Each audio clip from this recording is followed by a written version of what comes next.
Hey buddy, watch this.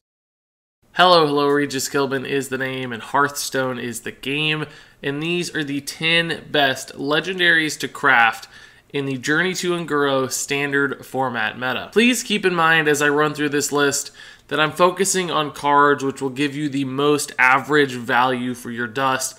This isn't just a list of the best or most influential legendary cards of this moment. In fact, I'm giving extra attention to cards that are a part of the classic set and cards which are neutral as opposed to class cards, because in both cases those are the kinds of cards that are going to last you longer and be able to be used in a wider variety of decks. So all that said, let's go ahead and jump into the list. Starting off at the number 10 spot is a minion that has widely been considered the best card in Hearthstone for a very long time, but unfortunately Tirion Fordring just hasn't been that popular lately because Paladin hasn't been that popular, but that all changed with Journey to Un'Goro as mid-range Paladin, Control Paladin, even Murloc Paladin is starting to show up on the ladder much more consistently, and it looks like a strong deck, and Tirion Fordring does have a home in a lot of those decks, and he's been popular in Control and mid-range Paladins for a very long time, and that seems like that's never really going to change. That deck archetype has all the pieces needed in Classic to form the basic shell of that deck. So I suspect Tirion Fordring, not only is he one of the most powerful minions in the game, but Paladin will be around in some form or another, and as long as Paladin is played, unless it's a super aggressive version of the deck, Tirion Fordring is probably going to carve out a home in any given Paladin list that has any kind of control aspirations, simply because this card is so darn strong. So adding him to your collection feels very good, and playing him feels even better. Much like Tirion is synonymous with Paladin, my number 9 card is synonymous with Rogue. This time around, it's Edwin Van Cleef. Now, even though this card might not be a popular part of the Quest Rogue deck list that's around right now, basically every other version of Rogue in history has used Edwin Van Cleef, and he is definitely a safe craft if you're someone who ever thinks they might want to play Rogue. This card just offers such insanely crazy early game board presence from time to time that he single-handedly wins you games. And even in those instances when he doesn't accomplish that, he's still a very solid minion in the late game because Rogue is so good at playing multiple cards per turn. And in fact, that's something that seems to be a point of emphasis for Blizzard, and they're designing around that aspect with new legendaries like Sherazin the Corpse Flower with Journey to Un'Goro. So it doesn't seem like Blizzard's going to leave that mechanic behind. Therefore, Edwin Van Cleef might not only be good in future expansions, he might actually continue to get stronger. Up next at the number 8 spot is my final class legendary card that made this list, and it's Ark Mage and Tinnitus with Mage this time around. This is another minion that always seems to find a home one way or another. If there's some sort of late game Mage deck, whether it's some sort of OTK or just a controlled deck or relies on some other sort of shenanigans, Ark Mage and Tinnitus is often a very important piece of that puzzle, simply because of the ridiculous value that Ark Mage and Tinnitus can generate. This is probably the single most threatening card in the game. In other words, there's no other minion that forces your opponent to deal with it faster and more efficiently than Ark Mage and Tinnitus, because if this thing lives and you're able to go crazy with fireballs, it's going to win you the game. And having that kind of resource in your collection, just the ultimate threat, can do a lot for creating friction for your opponents, and can give you the kind of card that's perfect to build a deck around. Moving on to the number 7 spot on my list is the first and only Journey to Un'Goro card.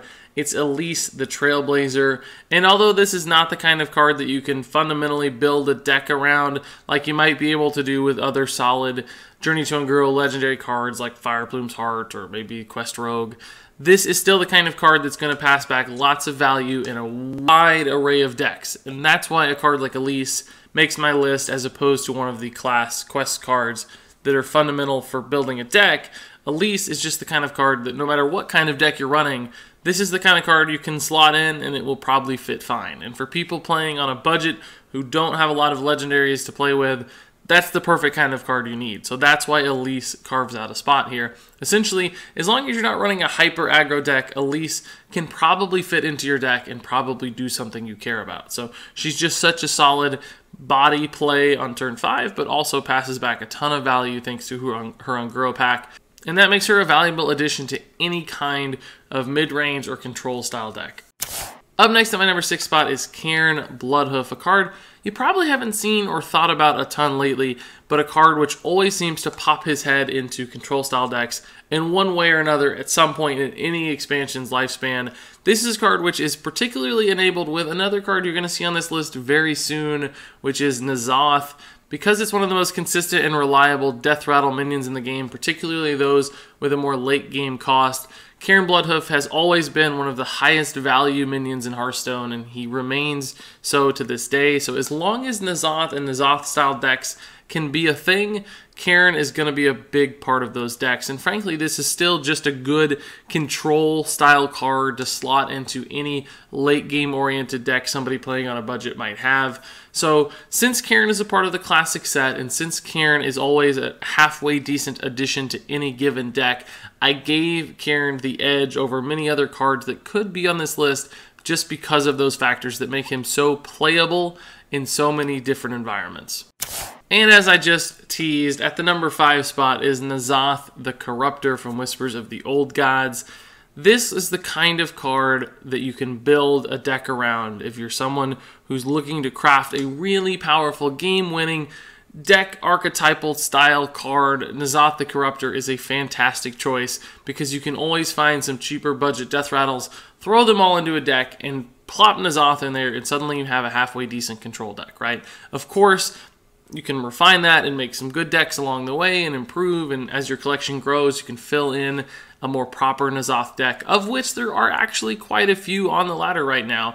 It's possible to play Nezhat at a high competitive level, even to this day in Journey to Un'Goro. Now, that hasn't always been the case, depending upon the speed of the meta and just how the meta feels, but right now, Nezhat is better than he's maybe ever been, or at least close to as good as he's ever been. And that's why I really have no hesitations putting Nezhat so high on the list, because he's the kind of card you can build around, and because he's actually competitively viable to this day. Nezhat the Corruptor is the kind of card you really can't go wrong crafting. Up next at the number 4 spot is Alexstrasza, one of the dragon aspects like Malygos, Ysera, etc., all of which are halfway decent cards to craft, but I gave Alexstrasza the edge here because I think that consistently throughout the history of Hearthstone, this has been the most playable card in the most wide array of decks. In other words, cards like Malygos kind of force you to build an entire deck around him, whereas cards like Alexstrasza are the kind of thing you can just slot into a deck, and it's probably going to be a halfway decent addition. Not to mention that Alexstrasza is really important in combo decks in the past, stuff like Mage, Freeze Mage in particular. She's a fundamental piece of the puzzle.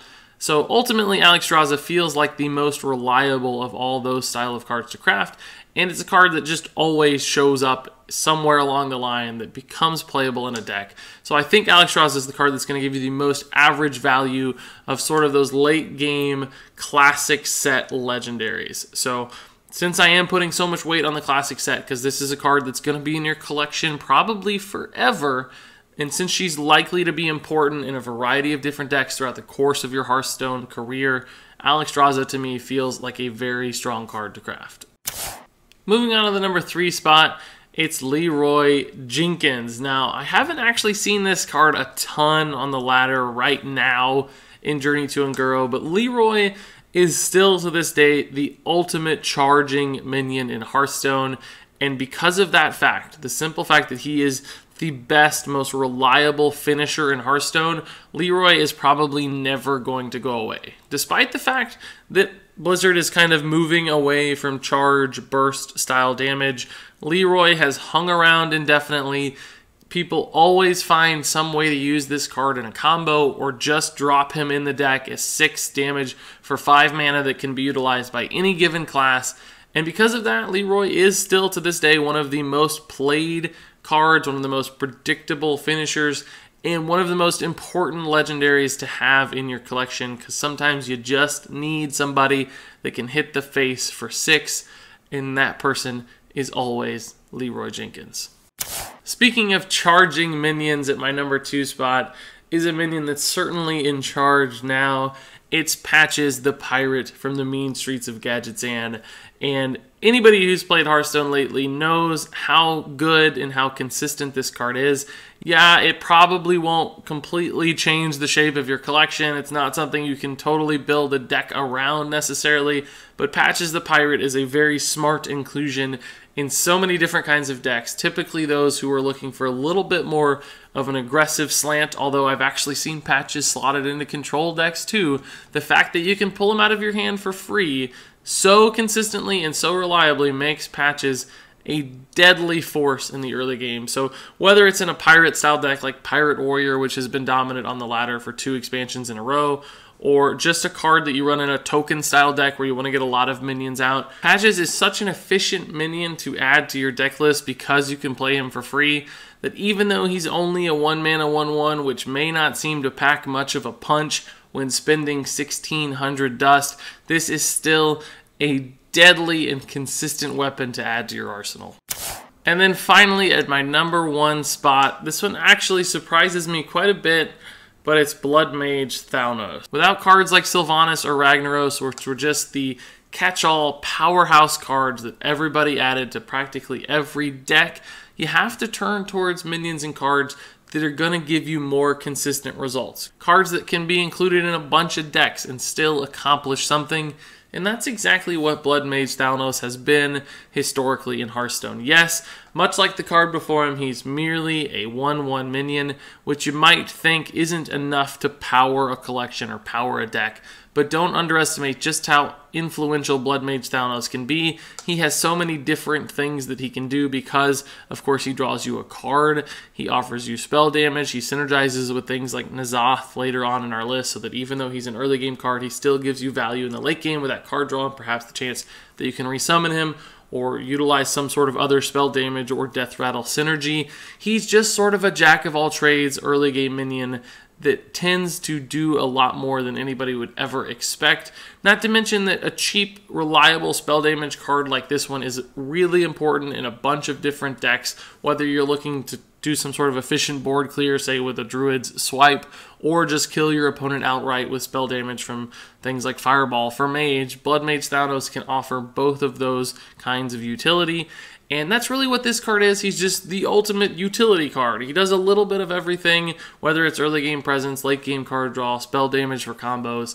Blood Mage Thanos does it all. And yes, he's not going to totally win you a game on his own just because he's such a powerful card like Ragnaros or Sylvanas. But Blood Mage Thanos is going to make any deck he's in a little bit better all the time. And that is going to win you so many more games over the course of your Hearthstone career, that Blood Mage Thanos will still be an incredibly valuable addition to your collection.